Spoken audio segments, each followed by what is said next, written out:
احصل على آخر الأخبار عبر تطبيق نهرين الجديد. اكتب في محرك البحث وكالة نهرين نيوز وقم بتحميل التطبيق.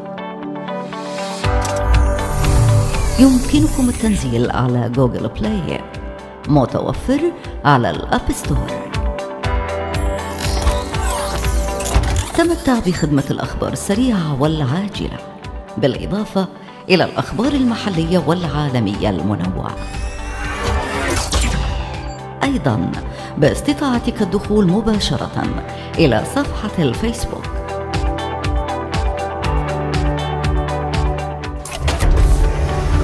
وكالة نهرين نيوز، العالم بين يديك.